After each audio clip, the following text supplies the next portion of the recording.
En octobre 2022, des chercheurs du Francis Crick Institute, du Musée d'Histoire naturelle de Londres et de l'University College London ont publié une étude qui, selon les mots mêmes des auteurs, a remanié ce que nous pensions savoir sur la recolonisation de la Grande-Bretagne après la dernière ère glaciaire.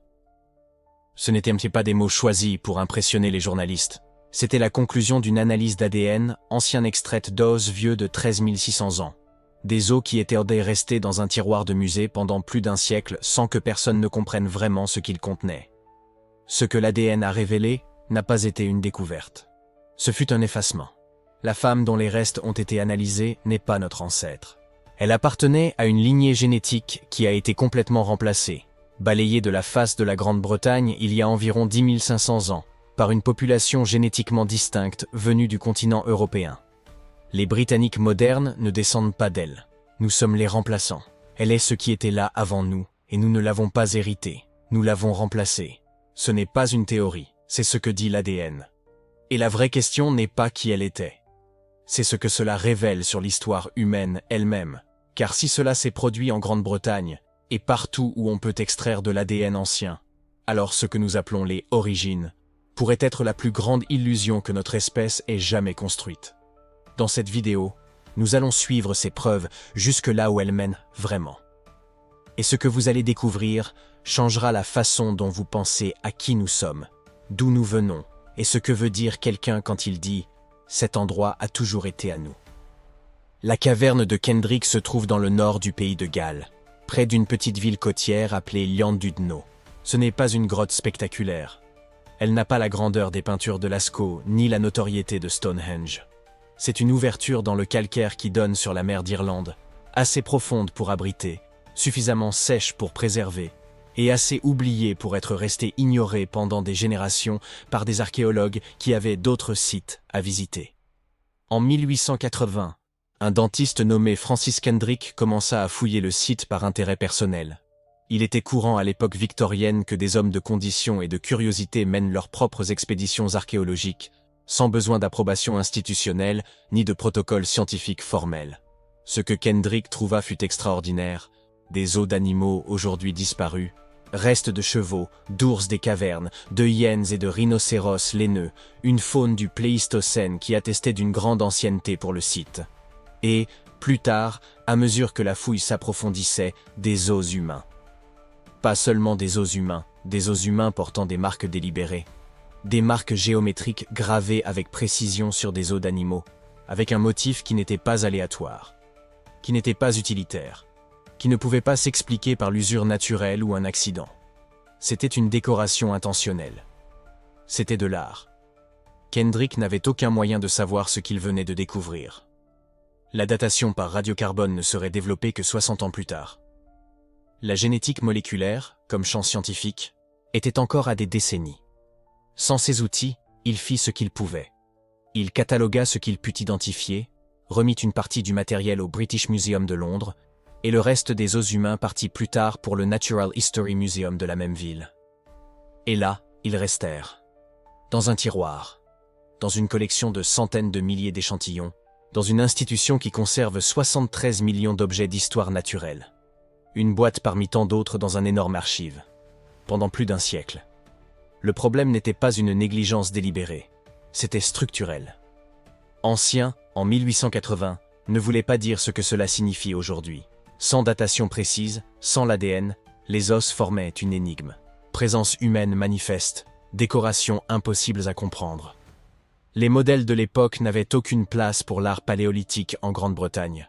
Ce qui ne rentrait pas dedans était mis de côté, en attendant.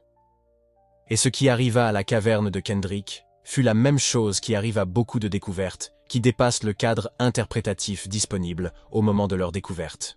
Elle fut cataloguée, mentionnée dans quelques études spécialisées, et essentiellement oubliée du grand public et du récit dominant de la préhistoire britannique. Le premier tremblement survint lorsque la datation par radiocarbone fut finalement appliquée aux os au XXe siècle. Les résultats furent déconcertants. Certains des os d'animaux marqués avaient entre 14 000 et 15 000 ans. Les os humains, on le découvrit plus tard avec des datations affinées, avaient environ 13 600 ans. Cela plaçait ces restes non seulement au Paléolithique supérieur, mais dans une période spécifique et extraordinairement importante. Juste après le retrait des glaciers qui avaient recouvert une grande partie de la Grande-Bretagne, lorsque les êtres humains commençaient à revenir sur une terre abandonnée pendant des millénaires. Cela changeait complètement le sens du site. La grotte de Kendrick n'était pas seulement un dépôt d'ossements anciens. C'était potentiellement une fenêtre sur les premières personnes qui ont appelé la Grande-Bretagne chez elles après la glaciation. Des personnes qui non seulement ont survécu dans ce paysage fraîchement dégelé, mais qui ont gravé des motifs géométriques sur des os d'animaux, parmi les exemples d'art décoratif les plus anciens jamais trouvés dans les îles britanniques. Et cela posait la question qui définit cette vidéo. Si ces os appartenaient à l'une des personnes qui ont recolonisé la Grande-Bretagne après la glaciation, qui était-elle? D'où venait-elle? Quel peuple était-ce, arrivé si tôt, qui décorait des os avec des motifs géométriques alors que la glace reculait encore? Et surtout, leurs descendants sont-ils encore là? Sommes-nous la continuité d'eux? La réponse qu'a fournie l'ADN en 2022 fut « non. Nous ne le sommes pas. Leurs descendants n'ont pas survécu pour devenir nous. » Pour comprendre le poids de ce que cela signifie, il faut comprendre ce qu'était la Grande-Bretagne avant d'être la Grande-Bretagne. Pas comme concept politique ou culturel, comme réalité géographique et climatique sur des milliers d'années. Il y a environ 26 500 ans, le dernier maximum glaciaire a figé la Terre. Des calottes glaciaires se sont étendues à des proportions inimaginables. 2, 3, jusqu'à 4 km d'épaisseur recouvraient ce qui est aujourd'hui l'Écosse, le nord de l'Angleterre, une grande partie de l'Europe.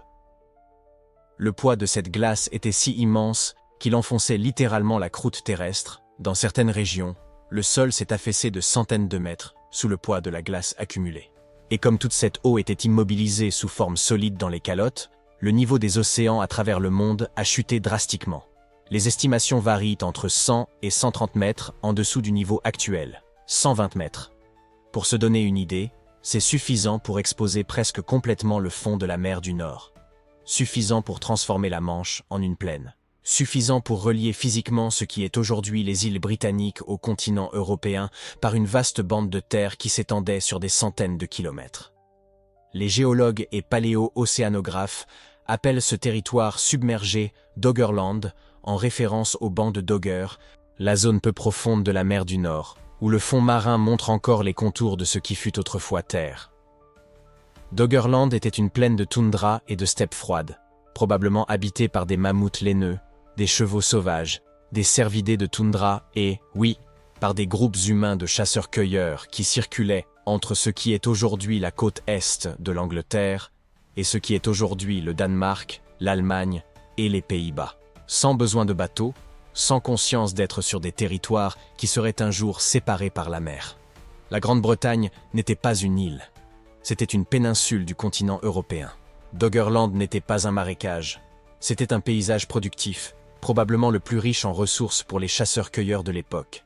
Rivières, estuaires, zones humides, poissons, oiseaux d'eau, troupeaux de chevaux et de cervidés. Et la position géographique, au cœur d'une zone continue s'étendant de la Grande-Bretagne actuelle à la Sibérie, signifiait que les populations humaines pouvaient se déplacer, échanger objets et idées, et répondre aux changements climatiques avec une mobilité qu'aucune île moderne n'offre. Lorsque Doggerland a commencé à être submergé, un processus qui s'est accéléré de façon dramatique vers 6500-6000 ans avant notre ère, quand la fonte finale des grandes calottes glaciaires de l'hémisphère nord a élevé le niveau de la mer de manière brusque, ce monde connecté a été détruit. La Grande-Bretagne est devenue une île. La Manche s'est formée. Et les populations qui habitaient les terres basses côtières de Doggerland ont vu leur monde disparaître littéralement sous l'eau sur plusieurs générations. Mais cela s'est produit bien après l'époque de la femme de Kendrick's Cave. À la période où elle a vécu, la séparation physique n'était pas complète. La Grande-Bretagne avait encore des connexions terrestres ou des ponts de terre peu profonds avec le continent. Son monde était un monde connecté. Et puis vint la glace. Pas d'un seul coup. Les cycles glaciaires sont lents, même à l'échelle historique. Et la progression des glaciers a pris des millénaires. Mais progressivement, implacablement, les couches de glace ont avancé vers le sud, couvrant une grande partie de ce qui est aujourd'hui l'Écosse, le pays de Galles et le nord de l'Angleterre, sous des kilomètres de glace solide. Les températures moyennes annuelles à ces latitudes étaient des dizaines de degrés inférieures aux actuelles. La faune a changé ou a migré vers le sud. Et les humains qui vivaient sur cette péninsule, déjà peu nombreux, car les conditions de l'ère glaciaire maintenant les populations clairsemées et vulnérables à la rareté, ont été forcés de reculer vers le sud européen, vers les zones de refuge qui avaient encore un climat supportable. Il n'y a aucune preuve de présence humaine en Grande-Bretagne pendant le pic du dernier maximum glaciaire. Le lieu a été abandonné, complètement vide de gens. Une terre de glace, de pierre et de vent, habitée seulement par des animaux spécialement adaptés au froid extrême. Lorsque la glace a finalement commencé à reculer, un processus qui a lui aussi duré des millénaires, accéléré à partir d'environ il y a 15 000 ans, la Grande-Bretagne a émergé comme une terre nouvelle. Pas nouvelle au sens géologique, mais nouvelle dans le sens où elle était essentiellement vierge de présence humaine, récemment libérée de la glace, avec des sols encore en formation à partir de la roche broyée par les glaciers, avec des rivières qui établissaient de nouveaux cours, avec une végétation qui recolonisait le terrain du sud vers le nord, tandis que le climat se réchauffait progressivement. C'était une terre attendant d'être réoccupée. Et voici ce que la plupart des récits populaires sur l'histoire britannique ignorent complètement. Le mot « premier » n'a pas de sens simple quand on l'applique au registre archéologique d'un territoire qui a été habité, abandonné et réoccupé plusieurs fois sur des dizaines de milliers d'années. Avant le dernier maximum glaciaire, il y avait des humains en Grande-Bretagne, des Néandertaliens. D'abord, il existe des preuves de présence de Néandertaliens sur des sites britanniques datant de plus de 400 000 ans. Ensuite, des humains anatomiquement modernes sont arrivés alors qu'il restait encore de l'espace avant l'avancée finale des glaces. Ces groupes sont partis. Et après le recul des glaces, de nouveaux groupes sont arrivés. La femme de Kendrick's Cave faisait partie des premières personnes à retourner en Grande-Bretagne après le dernier recul glaciaire. Mais elle n'était pas la première britannique au sens d'une continuité unique. Elle faisait partie d'une avant-garde de recolonisation, un groupe de chasseurs-cueilleurs qui ont trouvé une terre balayée par la neige et l'ont revendiquée comme foyer. Et pendant environ 3000 ans, ils l'ont habitée. Ils ont construit leur vie dans un paysage qui changeait littéralement autour d'eux, tandis que le climat continuait à se modifier. Ils ont enterré leurs morts. Ils ont gravé des motifs sur des os d'animaux à la lueur de feu, dans des grottes de calcaire. Puis ils ont disparu. Pas graduellement, pas lentement, selon l'ADN ancien, complètement. L'étude d'octobre 2022 a été rendue possible grâce à une percée technique qui a transformé l'archéologie et l'anthropologie d'une manière que nous commençons seulement à comprendre. La capacité d'extraire et de séquencer de l'ADN fonctionnel à partir d'os vieux de dizaines de milliers d'années. Et ce que les chercheurs ont trouvé dans ces fragments moléculaires va changer ce que vous pensez savoir sur qui nous sommes réellement. Cela semble simple. Ce ne l'est pas. L'ADN se dégrade. Il commence à se fragmenter presque immédiatement après la mort d'un organisme. Les bactéries et les champignons qui décomposent les tissus attaquent les molécules d'ADN dans le cadre du processus de décomposition. Les variations de température, chaud en été, froid en hiver, pendant des millénaires, provoquent des cycles d'expansion et de contraction qui fragmentent les molécules. L'eau elle-même, s'infiltrant dans le sol et la roche, transporte des agents chimiques qui attaquent les liaisons entre les bases de l'ADN. Dans les climats chauds et humides, comme ceux des régions tropicales, l'ADN d'un être humain peut devenir complètement indétectable en quelques siècles seulement. Dans les climats froids et secs, la dégradation est plus lente. Une grotte de calcaire dans le nord du pays de Galles, avec une température relativement constante tout au long de l'année et une humidité modérée, est l'un des environnements les plus favorables possibles à la préservation de l'ADN ancien. Après 13 600 ans, il ne subsiste pas de séquence propre et complète. Des fragments, microscopiques, la plupart si courts qu'ils seraient des bruits de fond normalement. Le génome humain. 3 milliards de paires de bases. Dans les os anciens, fragments de quelques dizaines ou centaines de bases. Chimiquement endommagés, ce qui, paradoxalement, aide les chercheurs à distinguer l'ADN authentique de la contamination moderne. La technique développée au cours des 3 dernières décennies, raffinée par des laboratoires, comme celui du Francis Crick Institute, spécifiquement pour travailler avec de l'ADN ancien dégradé, consiste à capturer ces fragments via le séquençage de nouvelles générations. Une technologie capable de lire des milliards de fragments d'ADN simultanément, puis à utiliser des algorithmes informatiques pour filtrer l'ADN contaminant moderne, identifier les motifs de dommages caractéristiques de l'ADN ancien authentique et les reconstituer en un mosaïque qui, bien que incomplète, est suffisamment informative pour déterminer des lignées génétiques et comparer avec d'autres populations anciennes et modernes.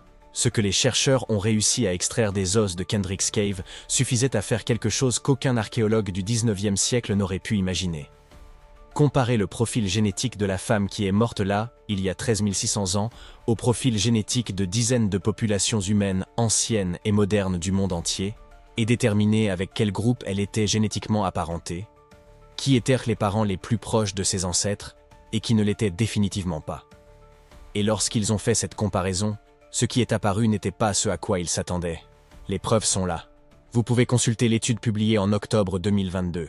Vous pouvez accéder aux données brutes de séquençage que le Francis Crick Institute a mises à disposition publiquement dans des répertoires scientifiques internationaux.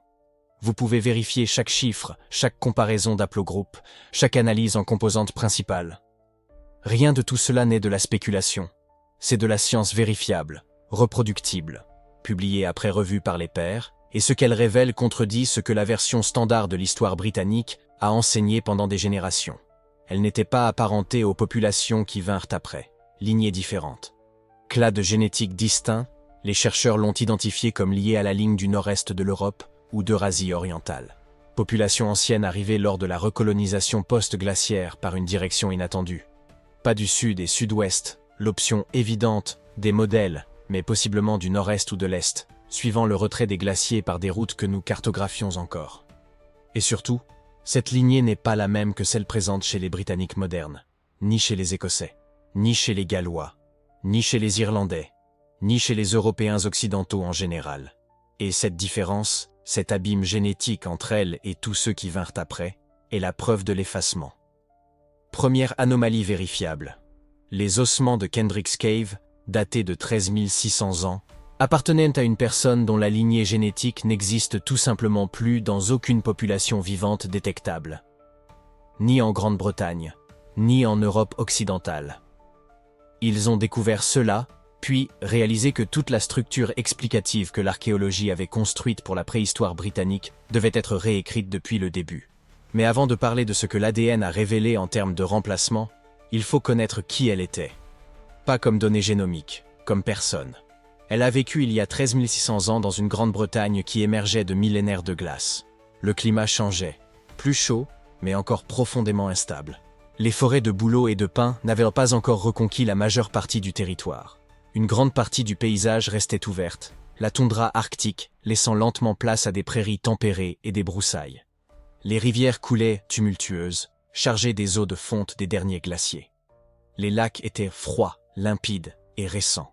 Les animaux qu'elle chassait ou qu'elle évitait étaient différents de ceux que nous connaissons.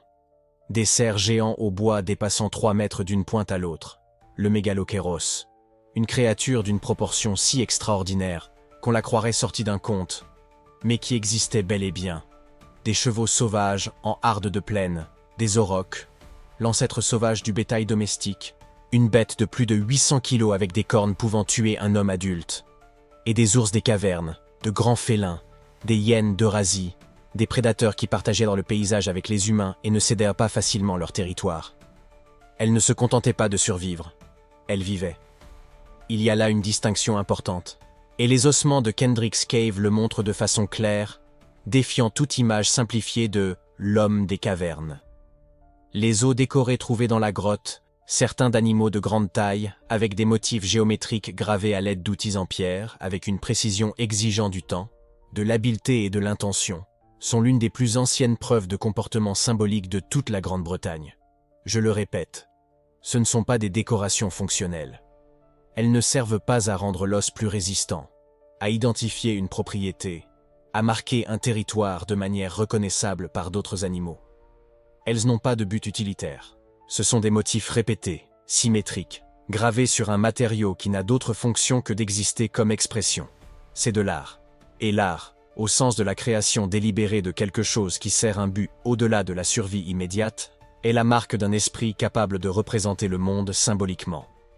De s'imaginer que quelque chose peut avoir une valeur au-delà de son utilité, de créer un objet non pas parce qu'on en a besoin, mais parce qu'on ressent qu'il doit exister. Les humains qui vivaient à Kendrick's Cave, le peuple de la femme dont les os ont été datés à 13 600 ans, étaient des artistes. pas au sens métaphorique ou réducteur. Au sens littéral, ils faisaient de l'art. Les premiers artistes connus de la Grande-Bretagne post-glaciaire. Cela nous dit quelque chose de précis sur leur culture. Ils n'étaient pas de primitifs chasseurs, luttant pour la survie immédiate, comme l'imagination populaire projette souvent sur le Paléolithique. Ils avaient des rituels. Les os décorés ont été interprétés par certains chercheurs comme ayant une signification rituelle ou cérémonielle possible. Ils avaient des pratiques symboliques.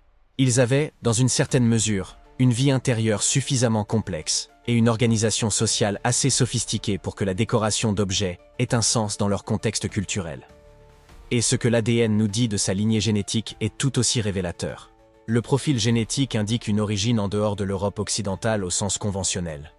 Une lignée qui a probablement cheminé jusqu'en Grande-Bretagne par des routes venant du nord-est ou de l'est de l'Europe, suivant peut-être les côtes de terre alors émergées autour de mers aujourd'hui plus profondes. Elle n'était pas européenne occidentale, dans le sens génétique que ce terme a pris après elle. Elle était quelque chose d'antérieur, l'expression d'une migration encore plus ancienne, d'un mouvement de personnes venues de refuges de l'ère glaciaire situés à l'est et au nord-est, qui ont suivi le recul des glaces et atteint la Grande-Bretagne par un trajet différent de celui des populations qui viendraient plus tard. Leurs ancêtres ont parcouru des distances que notre esprit moderne peine à concevoir comme un projet humain sans technologie de navigation ni communication à distance, sans carte, sans garantie qu'il y avait quelque chose au bout du voyage, sans aucune compréhension qu'ils étaient les premiers dans un sens historique. Ils ont simplement suivi la terre disponible, les animaux qu'ils pouvaient chasser, l'eau qu'ils pouvaient boire. Et ils sont arrivés. Et ils ont bâti une vie. Et cette vie a duré des générations, peut-être des centaines de générations, ce qui représente des milliers d'années d'histoire auxquelles nous n'avons pas accès directement.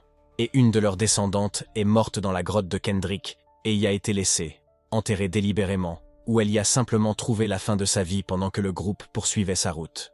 Et 13 600 ans plus tard, des scientifiques ont extrait suffisamment d'ADN de ces os pour découvrir qu'elle était la dernière témoin connue d'un monde qui avait été complètement effacé. Il y a environ 10 500 ans, approximativement 3000 ans après la mort de la femme de Kendrick's Cave, le registre génétique de la Grande-Bretagne a changé de façon abrupte et, apparemment, totale. Et si cette discontinuité n'est pas une anomalie, et si c'est, en réalité, le schéma normal de l'histoire humaine que personne ne nous a appris à voir, la lignée qu'elle représentait a disparu du registre génétique britannique. À sa place, ce que l'ADN ancien montre dans des échantillons postérieurs est une population au profil génétique complètement différent. Les chasseurs-cueilleurs occidentaux, connus des chercheurs sous l'acronyme WHG, Western Hunter-Gatherers, qui sont arrivés en Grande-Bretagne depuis le continent européen. La science officielle a passé des décennies à résister à la possibilité qu'un tel type de remplacement complet ait eu lieu. L'ADN l'a rendu inévitable. Et voici la donnée qui change tout. Il n'y a aucun signe de mélange génétique. Zéro. Aucun. Les marqueurs d'hybridation. Les schémas qu'on s'attendrait à voir si deux populations s'étaient rencontrées, coexistées, reproduites ensemble, ce signal est absent. Les WHG n'ont pas mélangé. Ils ont remplacé. Qu'est-ce qu'un remplacement génétique complet? Cela signifie que les descendants des premiers recolonisateurs n'existent plus dans le pool génétique britannique après 10 500 ans. C'est comme s'ils n'avaient jamais existé, sauf qu'ils ont bel et bien existé. Leur os décoré, leur ADN ancien. Preuve qu'ils ont occupé ce territoire pendant des millénaires. Preuve qui ne compte plus maintenant dans le flux génétique, parce que le courant a changé. Qui étaient les chasseurs-cueilleurs occidentaux? Population génétiquement distincte, refuges glaciaires différents, probablement le sud de l'Europe, la péninsule ibérique, le sud-est, s'étendant nord et ouest avec le recul des glaces. Même technologie de base, mais lignées génétiques différentes. Les chercheurs les identifient par le clade Villabruna, nommé d'après un site en Italie du Nord-Est. Ce clade s'étendit dans l'Europe occidentale après le dernier maximum glaciaire et devint la base génétique des populations européennes ultérieures, nous y compris. La vitesse du processus de remplacement est l'une des choses les plus difficiles à interpréter avec le niveau de preuve dont nous disposons. Il y a environ 10 500 ans, ne signifie pas un seul événement sur une seule génération. Le registre archéologique n'a pas une résolution temporelle suffisante pour dire avec certitude si le remplacement s'est produit en 1 siècle, en 2 siècles ou en 5 siècles. En termes d'échelle humaine et d'expérience individuelle, L'un ou l'autre de ces intervalles représente plusieurs générations de vies vécues et d'histoires non enregistrées. En termes d'échelle évolutive et du registre géologique, tous sont essentiellement instantanés, un point de discontinuité dans un registre qui montre normalement continuité ou changement lent.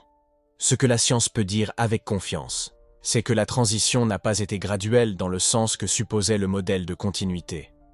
Ce n'était pas une transition douce où une population a été lentement diluée par l'autre sur des millénaires de coexistence. Ce que montre l'ADN, c'est une discontinuité claire, un point dans le registre temporel où la signature génétique d'une population se termine et celle d'une autre commence, sans la zone grise de mélange progressif que l'on s'attendrait à voir dans un processus d'intégration organique. Cela soulève la question à laquelle l'étude de 2022 ne tente délibérément pas de répondre de façon définitive, parce que les preuves disponibles ne suffisent pas à y répondre avec certitude. Comment cela s'est-il produit? Les possibilités sont nombreuses. La violence directe, possible, mais la violence seule produit rarement une substitution complète. Les conflits, captivités, fuites entraînent du croisement. Pour laisser zéro trace d'admixtion, il aurait fallu un niveau de ségrégation ou d'élimination que peu de conflits auraient produit. La maladie? Plus plausible. Une population isolée en Grande-Bretagne pendant 1000 ou 2000 ans, sans exposition aux pathogènes du continent, aurait développé des vulnérabilités immunitaires spécifiques. Quand les WHG arrivent, ils apportent une nouvelle charge de micro-organismes, bactéries et virus ordinaires pour eux, contre lesquels ils ont une immunité, mais dévastateurs pour une population sans cette exposition. Comme dans les Amériques après le contact européen, 50 à 90% de mortalité en quelques générations, principalement par maladie. La compétition pour les ressources? Une population plus nombreuse, plus reliée, occupant simplement les niches écologiques, pas nécessairement violemment, mais par présence numérique croissante, jusqu'à ce que le groupe plus petit n'ait plus de territoire, plus de ressources, plus d'alliances, absorbé ou éteint par effondrement démographique pur. Le plus probable, vu l'échelle et l'exhaustivité de ce que l'ADN montre, est que ce n'est aucune de ces causes prises isolément. C'est une combinaison d'entre elles, opérant en parallèle pendant des générations, qui a produit un résultat qui, du point de vue génétique, paraît absolu. Substitution totale, sans reste détectable. Les premiers habitants de la Grande-Bretagne post-glaciaire ont disparu. Le peuple qui vint après, les WHG, ne savait probablement pas qu'il remplaçait quelqu'un. Ou si cette conscience a existé, elle n'a laissé aucune trace. Et puis nous arrivons, descendant de substitution sur substitution, découvrant en 2022 un chapitre enfoui de notre propre histoire. La découverte de 2022 n'est pas apparue dans le vide scientifique. Elle heurte directement un modèle que les archéologues et anthropologues britanniques ont construit et défendu pendant des décennies. Le modèle de continuité populationnelle. Un modèle que la science officielle a mis un siècle à consolider. Et que l'ADN ancien a mis seulement 15 ans à démolir systématiquement.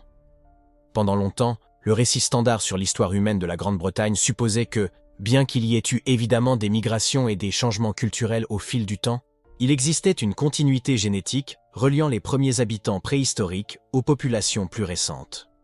Le Paléolithique, le Mésolithique, le Néolithique, l'âge du bronze, des périodes archéologiques distinctes, marquées par des changements technologiques et culturels évidents, mais pas nécessairement par des ruptures populationnelles totales.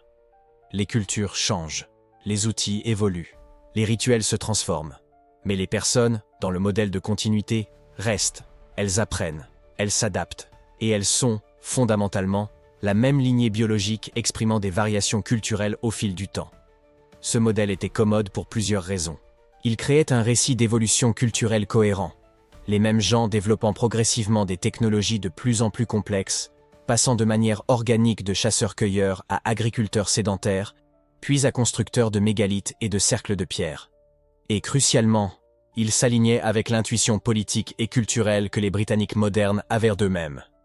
Qu'il existait quelque chose de profondément ancien et continu dans l'identité britannique, que les racines allèrent loin, que le peuple qui a dressé Stonehenge était, d'une certaine manière significative, le même peuple qui deviendrait les Anglais, les Écossais, les Gallois et les Irlandais. L'ADN ancien a démantelé ce modèle. Étude après étude. Site après site. L'étude du peuple des Beakers en 2018, avant le séisme de 2022, a été l'alerte. Population migrante des steppes d'Europe de l'Est, apparue en Grande-Bretagne il y a 4500 ans, remplaçant 90 à 100% de la population antérieure en quelques centaines d'années. Pas de mélange significatif, juste remplacement. Ce résultat troubla profondément la communauté scientifique. Le remplacement était trop complet, incompatible avec les modèles de migration graduelle et de mélange qui dominaient. Il fallait admettre que Stonehenge, construite précisément à cette époque, avait été réalisée par une population génétiquement distincte de celle qui y était 1000 ans avant. Le modèle de continuité ne prévoyait pas cela. Le domaine mit du temps à digérer ce résultat. Il contredisait une structure interprétative entière, des présupposés imprégnant la façon dont les archéologues posèrent leurs questions et interprétèrent les preuves. Quand un champ s'organise autour d'un modèle, les preuves contradictoires sont minimisées, expliquées comme des cas particuliers, accueillies avec scepticisme jusqu'à ce qu'elles s'accumulent trop pour être ignorées. Les preuves sur les remplacements de populations britanniques s'accumulèrent, étude après étude. Le nombre de cas exceptionnels dépassa le modèle. Alors le modèle a dû céder.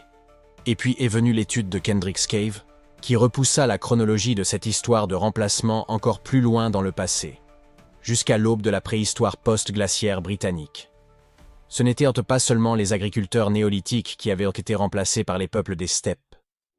Ce n'étaient pas seulement les chasseurs-cueilleurs mésolithiques qui avaient été remplacés par les agriculteurs. Les premiers chasseurs-cueilleurs revenus en Grande-Bretagne après la glaciation, les prédécesseurs des prédécesseurs des prédécesseurs de toutes ces substitutions ultérieures, avaient eux aussi été remplacés, et complètement. Avant toute autre substitution que nous documentons, ce que cette étude força la communauté scientifique à accepter n'était pas seulement un nouveau fait concernant une période spécifique de la préhistoire britannique. Ce fut un changement fondamental de modèle. La question ne pouvait plus être « à quel point la population britannique est-elle continue au fil du temps profond ?» La question que l'ADN ancien posait effectivement était « quand est-ce que le remplacement n'a pas eu lieu ?» Quand rencontrons-nous une continuité réelle, et non seulement la continuité que nous supposions parce que nous ne disposions pas des outils pour tester cette hypothèse?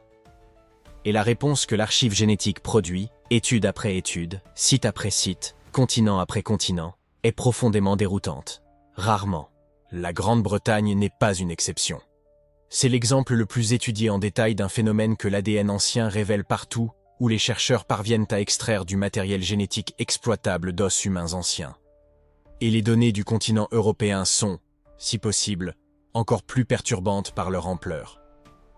Sur le continent européen, le schéma de remplacement se répète en couches.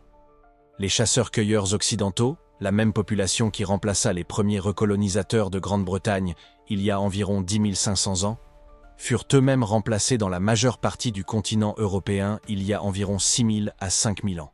Mais pas par les mêmes WHG britanniques. Ils furent remplacés par les premiers agriculteurs, des populations venues du Moyen-Orient via l'Anatolie et le sud-est de l'Europe, apportant avec elles la technologie de l'agriculture, culture des céréales, élevage d'animaux domestiques, vie sédentaire dans des villages permanents, et également leurs gènes, très différents sur le plan génétique de ceux des WHG. Un remplacement sur un remplacement. Et puis, vers 3000 à 2500 ans avant le présent, les pasteurs des steppes de l'actuelle Ukraine et du sud de la Russie, les fameux pasteurs Yamnaya, identifiés par un style caractéristique d'inhumation dans des kurganes, buttes artificielles de terre, s'étendirent à travers l'Europe avec une rapidité et une ampleur que l'ADN ancien enregistre comme une nouvelle vague de remplacement, presque totale dans certaines régions d'Europe du Nord et centrale. La culture de la céramique cordée, qui se répand dans le nord de l'Europe à cette période, la culture campaniforme, l'âge du bronze européen dans ses phases initiales, toutes montrent une injection massive de génétique des steppes qui, dans les régions les plus touchées, remplaça 60, 70, 80% de l'ascendance des agriculteurs qui s'y trouvaient auparavant. Dans chacun de ces cas, quand les chercheurs ont d'abord formulé les questions et conçu les études, ils s'attendaient à trouver du métissage. Ils s'attendaient à voir des profils génétiques intermédiaires, le signal de deux populations qui s'intègrent au fil du temps, avec des descendants des deux constituant la population suivante. Et dans chaque cas, ce qu'ils ont trouvé ressemblait davantage à une substitution qu'à une intégration. Entre 2010 et 2022, plus de 40 études d'ADN anciens publiées dans des revues de haut niveau comme Nature, Science et Current Biology sont parvenues à des versions de cette même conclusion dans différentes régions de l'Eurasie, Et dans aucune d'elles, les chercheurs n'avaient prévu l'ampleur de ce qu'ils allaient trouver au début de l'étude. Les généticiens ont développé un terme spécifique pour décrire ce qu'ils observent de façon répétée. Population fantôme. Ce sont des groupes qui ont existé, qui ont habité des territoires, qui ont développé des cultures, qui avaient probablement des noms pour eux-mêmes et pour le monde qui les entourait, mais qui n'ont pas laissé de descendants directs détectables dans le pool génétique des populations qui occupent ces mêmes territoires aujourd'hui. Ce sont des populations dont l'ADN ne peut être inféré que de manière indirecte, par deux chemins. Soit à travers les trous qu'elles ont laissés dans les profils génétiques des populations qui sont venues après, des lacunes qui ne prennent sens que s'il y a eu un groupe intermédiaire absorbé ou éliminé, soit à travers les rares cas où des os anciens ont préservé suffisamment d'ADN pour être séquencés. La femme de Kendrick's Cave est une de ces populations fantômes rendues visibles. Elle est l'une des rares fenêtres sur un monde complètement perdu. Son ADN ne se retrouve pas chez les Britanniques modernes. Il n'est ni chez les Écossais, ni chez les Gallois, ni chez les Irlandais. La lignée qu'elle représentait a été effacée si complètement que les 3000 ans de présence humaine que elle et son peuple ont établi dans la Grande-Bretagne post-glaciaire n'ont laissé aucune trace génétique détectable dans aucune population vivante que nous connaissons. 3000 ans. Pour se donner une idée d'échelle, il y a 3000 ans, Homère composait l'Iliade. La civilisation grecque classique n'avait pas encore commencé. Rome n'était qu'un petit village sur les rives du Tibre. L'Égypte pharaonique était à son apogée. Le peuple de la femme de Kendrick's Cave a occupé la Grande-Bretagne pendant une période équivalente à celle qui nous sépare de toute l'histoire écrite que nous connaissons sous le nom d'Antiquité classique, d'Homère à Thucydide, d'Alexandre à Jules César. Toute cette période. Et cela n'a laissé aucune trace génétique. Cela suggère quelque chose de profondément dérangeant sur la nature de l'histoire humaine, ou plus précisément, de la préhistoire humaine, que la continuité populationnelle, l'idée selon laquelle les personnes qui habitent un lieu sont majoritairement les descendants des personnes qui y habitaient avant elles, pourrait être l'exception rare, et non la règle. Que le modèle dominant de l'histoire humaine à l'échelle des millénaires pourrait être la substitution après la substitution, les populations qui persistent étant celles qui ont eu suffisamment de chance, de nombre ou d'avantages immunitaires et technologiques, à des moments précis de contact, et que celles qui ont disparu n'étaient même pas nécessairement les plus faibles, simplement celles qui se trouvaient au mauvais endroit, au moment où l'équilibre des forces a changé. Et si ceci est vrai pour la Grande-Bretagne, et pour l'Europe, et pour les populations amérindiennes dont les effondrements post-contact européens sont documentés par l'ADN ancien et par les archives historiques, alors la question inévitable devient: y a-t-il un endroit où cela ne s'est pas produit? Existe-t-il une population moderne qui puisse réellement tracer une ligne ininterrompue de descendance génétique jusqu'aux premiers habitants du territoire qu'elle occupe? La réponse honnête est que nous ne le savons pas, parce que nous n'avons pas suffisamment d'échantillons d'os anciens de tous les endroits du monde, avec une densité temporelle suffisante, pour affirmer cela avec certitude. Mais les données dont nous disposons pointent de façon cohérente dans la même direction, de continent en continent. Ce que la science révèle, région par région, c'est que la stabilité populationnelle sur des millénaires a pu être rare. Que les populations que nous connaissons comme les peuples originels d'une région étaient, elles-mêmes, le résultat de substitutions antérieures que nous n'avons tout simplement pas encore assez d'os anciens pour documenter. Et que plus on remonte dans le passé, plus on trouve de substitutions, et moins de continuité. Qu'est-ce que tout cela fait à nos récits, pas en tant que fait scientifique, en tant que personnes qui ont des histoires sur d'où elles viennent et à qui elles appartiennent? Il y a une raison pour laquelle les récits d'origine importent autant aux êtres humains, dans toutes les cultures que nous connaissons, à toutes les époques que nous avons documentées. Ce n'est pas seulement une curiosité intellectuelle, c'est la quête d'une narration d'appartenance, le besoin d'un fil qui nous relie au lieu où nous sommes, qui donne du sens au sentiment d'être d'ici, qui fournit une base à l'identité collective.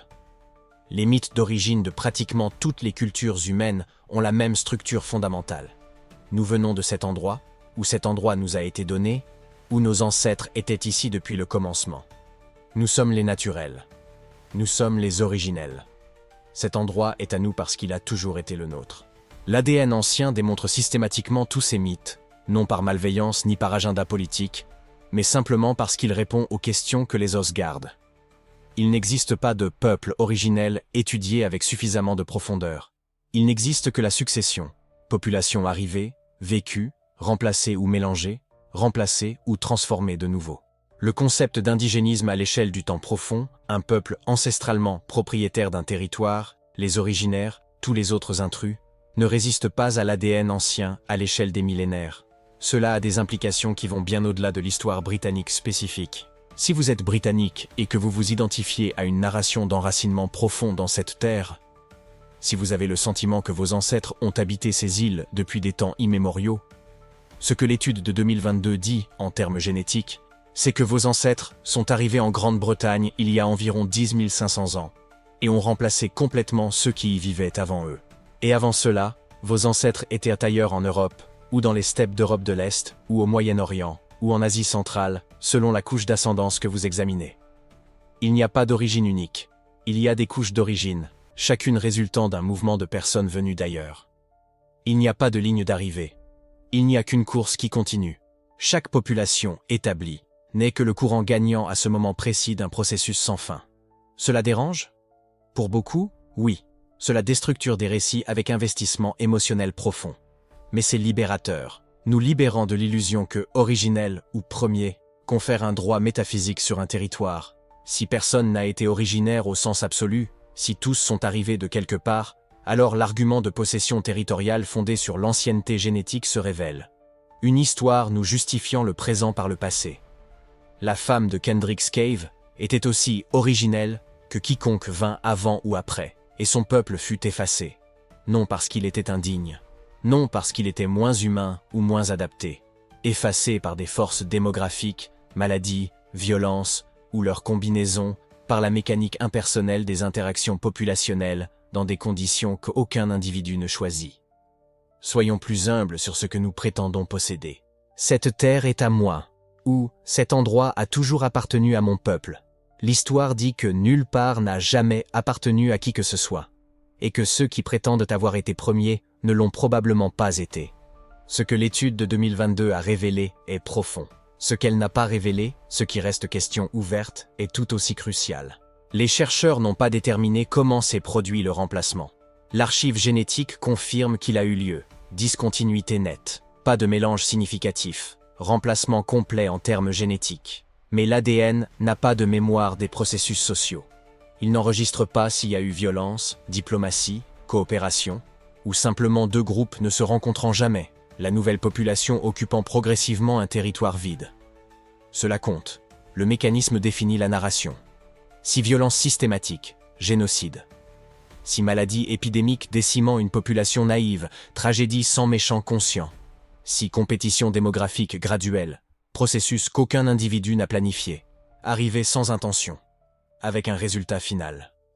Ce que nous savons en plus, c'est que la lignée génétique de la femme de Kendrick's Cave n'a pas seulement disparu de Grande-Bretagne de façon isolée. Elle a disparu de toute l'Europe occidentale à peu près à la même période. Cela suggère que le processus qui a effacé son peuple de Grande-Bretagne faisait partie d'une vague plus large, une réorganisation populationnelle qui a balayé toute la bande occidentale du continent à la même époque, faisant des chasseurs-cueilleurs occidentaux la nouvelle population dominante sur un territoire vaste, de la Grande-Bretagne à la péninsule ibérique. Mais où est passé le peuple de la femme de Kendrick's Cave? S'ils ont été balayés de l'Europe occidentale, y avait-il des survivants ailleurs? La lignée génétique qu'elle représentait existait-elle, ou existe-t-elle, dans d'autres parties de l'Eurasie, dans des populations qui n'ont jamais subi le processus de remplacement qui l'a effacé à l'ouest? Ce sont précisément le genre de questions auxquelles l'ADN ancien n'a pas encore répondu de manière définitive. Non pas parce qu'il est impossible d'y répondre en principe, mais parce que le projet de séquencer l'ADN ancien d'ossements de toute l'Eurasie, avec une densité temporelle suffisante, en est encore à ses débuts. Vous pouvez suivre cette enquête en temps réel. Les articles sont publiés en libre accès. Les bases de données d'ADN ancien sont accessibles aux chercheurs et, dans bien des cas, au public intéressé. La Grande-Bretagne possède des centaines de grottes calcaires qui n'ont pas été entièrement explorées avec des techniques modernes. L'Europe continentale possède des sites ayant produit des ossements humains anciens, catalogués dans des musées qui n'ont jamais été soumis à l'analyse d'ADN ancien avec les techniques les plus récentes. Chacun d'eux est une pièce potentielle de ce puzzle qui se constitue en temps réel. Et il y a une possibilité spécifique que les chercheurs n'écartent pas. Il peut y avoir d'autres individus comme elle. D'autres comme la femme de Kendrick's Cave, appartenant à des lignées que l'on pensait éteintes et sans représentation dans les archives d'ADN anciens, dont les restes reposent dans des tiroirs de musée, catalogués mais non séquencés, attendant le bon outil, au bon moment, pour révéler que le monde préhistorique était beaucoup plus divers, beaucoup plus peuplé de lignées génétiquement distinctes que ne peut saisir aucun modèle actuel. La question n'est pas de savoir s'il y a d'autres surprises de ce type à trouver. C'est combien, et où, et ce qu'elles révéleront sur des chapitres de l'histoire humaine dont nous ignorons encore l'existence.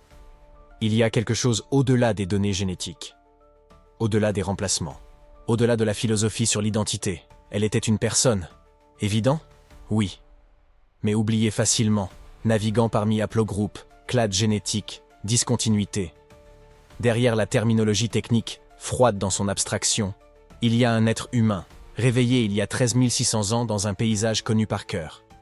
Piste des cervidés, source d'eau claire, tous les membres de son groupe par leur nom, chasse, cueillette, nourriture, soins des plus âgés, danger et abondance, beauté simple, coucher de soleil sur la mer d'Irlande, vue d'une falaise calcaire peut-être. Aimé et perdu et désiré, pas si différent de nos désirs. Les eaux décorées sont le détail qui rend cela concret et émouvant. Quelqu'un, elle ou son groupe, a pris un os d'animal, aurait pu le transformer en couteau, aiguille, pointe de lance. Au lieu de cela, heure ou jour a gravé des motifs géométriques, losanges, lignes parallèles, zigzags. Marque sans aucune utilité, seulement motifs, dessins, choses que quelqu'un décida valait la peine d'être créées. Voilà l'art. Quelque chose créé non par nécessité, mais par reconnaissance de valeur. Créer quelque chose au-delà du nécessaire. Quelque chose de beau, signifiant, ou ordonné d'une manière que la nature seule ne produit pas. Maintenant cet os est dans un musée à Londres. La femme de Kendrick's Cave. Dépôt scientifique, base de données génétiques. Nous sommes ici, 13 600 ans plus tard, tentant de comprendre ce que signifie son existence, venue non par descendance, mais par hasard de la préservation de ses ossements dans une grotte calcaire du pays de Galles. Ce que cela signifie, l'histoire humaine est plus longue, plus complexe, plus tragique que nos récits. Des personnes avant nous, aussi humaines que nous, même capacité d'aimer, d'art, langage, rituel, soins. Complètement effacées, non parce qu'inférieures, non parce qu'elles méritaient cet effacement, mais parce que l'histoire ne fonctionne pas selon le mérite. Le remplacement n'est pas méchant délibéré et victime innocente, mais quelque chose de plus impersonnel. C'est le hasard, la contingence, des conditions que nul ne choisit, façonnant des populations. Le peuple de la femme de Kendrick's Cave, arrivé, survécu, bâti, habité des millénaires, remplacé par des forces qu'il ne comprenait pas et ne contrôlait pas. Ce qui nous reste, remplaçant, descendant de remplacements non sollicités, c'est la reconnaissance. Regardez les fragments, os, ADN, entailles géométriques survivants des millénaires, et dire « Tu as été ici, ton existence était réelle, le monde que tu habitais, aussi réel, aussi vivant, aussi plein de sens que le nôtre. » L'absence de lignée génétique n'efface pas ce que tu as été. Il y a quelque chose de profondément humain là. Ce besoin de reconnaître ceux qui vécurent avant nous. Surtout quand il n'y a pas de continuité du sang.